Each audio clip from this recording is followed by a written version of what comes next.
क्या देश को हिंदू राष्ट्र बनाने के बाद दलितों को आप शंकराचार्य बनाएंगे, पिछड़ों को शंकराचार्य बनाएंगे? क्या जितने भी देश में हजारों जो मंदिर हैं उसमें दलित और पिछड़ों को आप मंदिर का पुजारी बनाएंगे?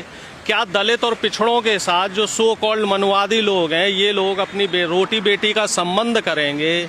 क्या दलितों को न्यायपालिका, विधायिका और कार्यपालिका में बराबर हिस्सेदारी देंगे? अगर देंगे तो ऐसे हिंदू राष्ट्र का मेरे ख्याल से इस देश का बहुजन स्वागत करेगा। लेकिन जो देश का 5000 साल का पुराना इतिहास है वो इतिहास कुछ और ही कह रहा है। वो इतिहास ये कहता है कि जब देश में संविधान लागू नहीं हुआ था उसके लागू होने से पहले ना तो दलित को कुर्सी पे बैठने का अधिकार था, ना दलित को पढ़ने का अधिकार था, ना दलित को मंदिर का पुजारी तो छोड़ दो मंदिर में घुसने का अधिकार नहीं था, दलित को सड़क पे चढ़ने का अधिकार नहीं था। और दलित के बच्चों के साथ, दलित की महिलाओं के साथ, दलित के बुजुर्गों के साथ, यानी कि हम बोल सकते हैं जो शूद्र, ब्राह्मण, क्षत्रिय, वैश्य के अलावा जो बाकी कैटेगरी थी उन सबको दलित पिछड़ों को ये लोग शूद्र कहते थे।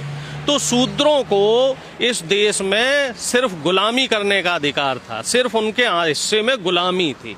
तो रामभद्राचार्य कहीं ना कहीं आरएसएस का जो हिडन एजेंडा है, मनवादी एजेंडा, मनुस्मृति, उसको लागू करवाने के लिए कह रहे हैं कि साहब 470 सीटें लाओ और 470 सीटें आ जाएंगी तो हम देश को हिंदू राष्ट्र बनाएंगे। पिछले 11 साल से हमने उसका ट्रेलर देख रखा है। आए दिन दलितों की महिलाएं, बच्चे और बुजुर्गों के साथ जो शोषण की घटनाएं होती हैं और उसके बाद ऐसे सो कॉल्ड रामभद्राचार्य जैसे जो पोंगा पंडित हैं जो अपने आप को धर्मगुरु कहते हैं, लेकिन मेरे हिसाब से इन लोगों ने धर्म का सर्वनाश कर रखा है। ऐसे लोग कुछ नहीं बोलते। आप बताइए, आज तक देश में लाखों दलितों और पिछड़ों के साथ अत्याचार की घटनाएं आई, उनका मर्डर हुआ, बेटियों के साथ बलात्कार हुआ, बुजुर्गों को मारा गया, बच्चों को मारा गया, प्रताड़ित किया गया। क्या कभी किसी धर्मगुरु ने उन दलित पिछड़ों के पक्ष में कोई स्टेटमेंट दिया? क्या उन मनवादियों के खिलाफ कुछ बोला? आज तक अगर बोला हो तो बता दो। मेरी याददाश्त में तो आज तक नहीं बोला।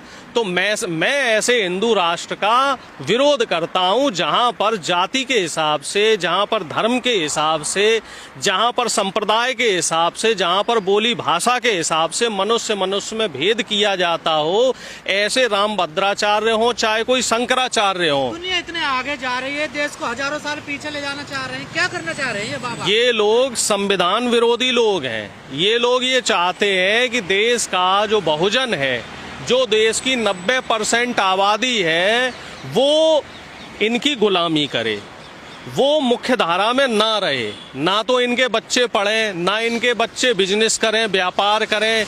ये लोग ये चाहते हैं कि जो बिजनेस व्यापार है वो भी इन्हीं के लोग करें, चंद मुट्ठी भर लोग करें। सिर्फ 10% आबादी के हक हकूक के लिए ये बात करते और हिंदू राष्ट्र तो इनका पूरा का पूरा दिखावा है।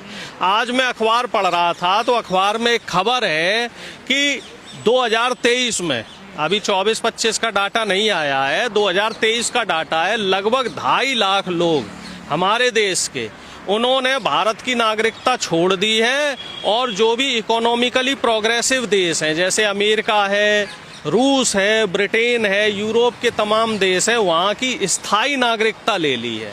तो आखिर जब देश पिछले 11 सालों में सुरक्षित हाथों में है तो इस देश का जो सो कॉल्ड जो यहाँ पर एलीट क्लास है वो देश छोड़कर क्यों भाग रहा है? और जो भागने वाले लोग हैं, देश छोड़कर विदेश जाने वाले लोग हैं, वो ज्यादातर संभ्रांत लोग, पैसे वाले। अगर वीडियो अच्छा लगा तो लाइक, कमेंट, शेयर और फॉलो करना ना भूले। इसी तरह अपडेट हम आप लोग के लिए लाते रहेंगे यार वीडियो।